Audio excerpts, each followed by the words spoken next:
Le problème des personnes, des familles surendettées aux États-Unis, parce que la dette fait partie du système. C'est-à-dire que pour acheter une maison, acheter un véhicule, pour construire son historique de crédit aux États-Unis, il faut prendre les dettes. Maintenant, il y a des personnes, elles, qui sont des familles qui sont surendettées, des personnes qui sont surendettées. Et qu'est-ce qui amène certaines familles de tomber dans le surendette? C'est le manque de discipline financière.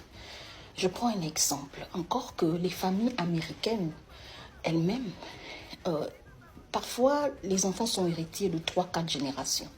Vous voyez, donc même si il y a 2 générations qui étaient endettées, les prochaines générations qui vont venir peuvent se rattraper pour sortir de la dette. Or, nous, en tant qu'expatriés, migrants, le gros problème, c'est que évitons de faire cette erreur. Lorsqu'on arrive, ce que je peux donner comme conseil, selon mon expérience et ce que je vois et je remarque dans ma communauté, surtout la diaspora africaine, francophone, que je côtoie un peu, c'est que quand on arrive, on veut déjà faire les grandes choses sans d'abord avoir travaillé l'argent et épargné. Je prends un exemple. Tu viens d'arriver, ça ne fait pas 5 ans. Tu veux par exemple aller acheter la voiture de quelqu'un qui a déjà fait 20 ans ici. Cette personne a peut-être travaillé 10 ans ou 5 ans avant de se permettre de s'acheter cette voiture. Mais comme certaines personnes, dans une communauté surtout africaine, dès qu'elles arrivent, elles sont en Amérique. Elles veulent ressembler à ceux qui sont là depuis. Le secret que je peux vous donner, concentrez-vous dans le travail et épargnez de l'argent. Malheureusement, les gens ne comprennent pas. Ils se jettent dans des grosses dettes. Et ce sont des personnes qui, si vous êtes arrivé ici à plus de 40 ans, 45 ans, même à plus de 35 ans, vous rentrez déjà dans les dettes. Et à côté de dettes, vous aurez les charges de votre vie quotidienne. Donc ça veut dire que quels qu'en soient les salaires que vous aurez, vous n'allez jamais éponger vos dettes. Et c'est des personnes qui vivent toute une vie en Amérique qui sont endettées. Ils ne sortent jamais des dettes. Vous voyez, non? Parfois, c'est pour cela qu'ils sont même incapables de retourner en Afrique quand ils arrivent à 70 ans. Je connais des Africains 70 ans, 80 ans, et ceux ici. Ils ne peuvent pas aller dans les maisons de retraite. Ils doivent travailler jusqu'à 75 ans, 80 ans pour terminer de payer les dettes. Vous voyez, non? Comment faire pour éviter le surendettement? Premièrement, la discipline financière. Le secret, travailler plus d'argent, épargner et dépenser moins. Vous comprenez? Pour dépenser moins, c'est quoi?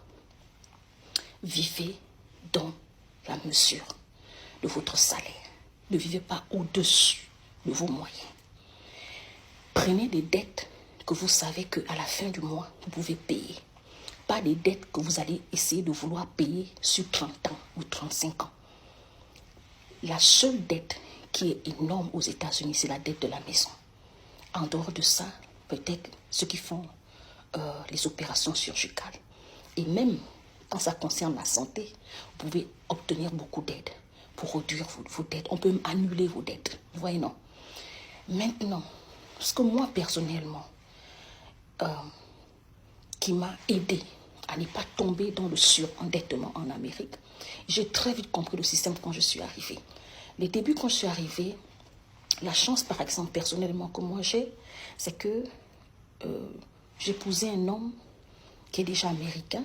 Donc, il sort de 3, 4, 5 générations où ils sont héritiers, ils ont bénéficié des maisons, des terrains, tout ça là et tout et tout. Donc, il y a des dépenses que je n'ai plus eu besoin de faire. Ou bien même si j'ai fait cette dépense-là, mais le coût n'était pas très élevé, comme par exemple un expatrié qui vient seul.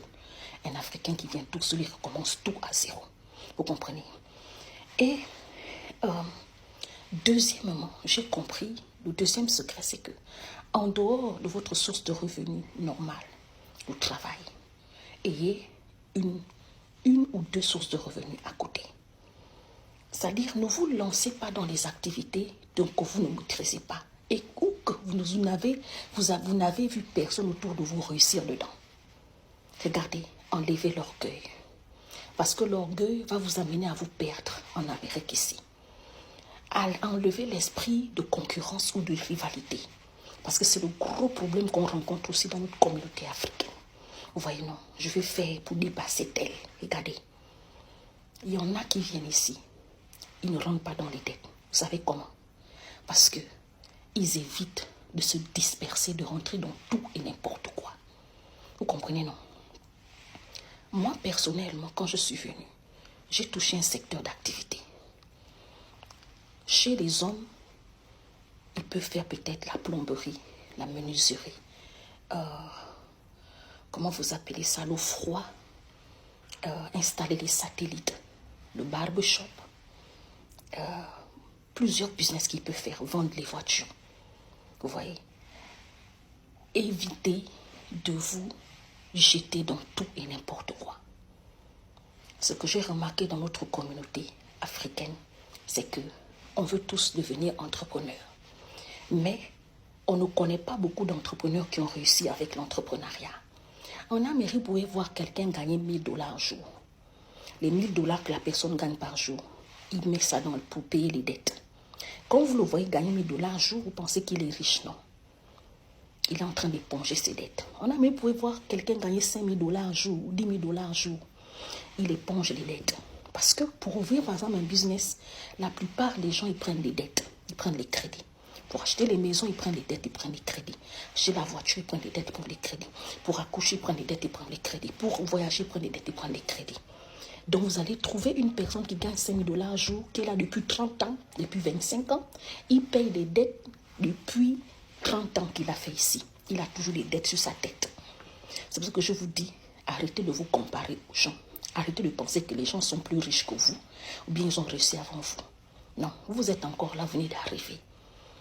Le secret que je donne à ceux qui viennent d'arriver, pour éviter de tomber dans le surendettement et devenir ici esclave des banques et du système américain.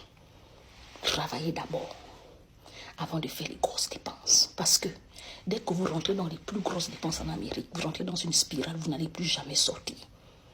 Vous allez vivre ici dans les dépressions. Les couples ici divorcent à cause des dettes. Les gens ici deviennent aigris et renfermés à cause des dettes. Vous voyez, non? Ils sont même incapables d'aller manger au restaurant, de s'épanouir. Et quand ils voient les gens épanouis, ils sont aigris. Pourquoi? Parce qu'eux-mêmes, ils manquent de bonne gestion. Vous voyez, non? Donc, concentrez-vous. Travaillez. Ne travaillez pas comme des esclaves. Travaillez stratégiquement et intelligemment. Vous comprenez, non? Et si vous travaillez 8 heures de temps ou 12 heures de temps, cherchez à faire le Uber à côté. Si vous travaillez 8 heures de temps, cherchez à faire un petit business à la maison qui ne vous prend pas trop d'énergie. Mais surtout, préservez votre santé mentale, physique, psychologique, morale, émotionnelle. C'est ce qui va vous permettre de vivre longtemps et de pouvoir voir vos enfants grandir. Parce qu'il y a un troisième facteur, sinon quatrième facteur ici. Les gens déjà, à cause de la dépression, les dettes, à cause de la solitude, les divorces répétés, les échecs. Et pourtant, ils sont en Amérique, là où tout le monde pense que tout le monde réussit, alors que c'est faux. Vous voyez, non? Quand vous venez ici, là, vivez dans vos limites. N'imitez quelques personnes, ne vous comparez à personne, n'enviez personne, ne faites pas les choses comme tout le monde. Vous voyez, non? On est tous intelligents et utilisons notre intelligence et non nos émotions. À bon entendeur, salut.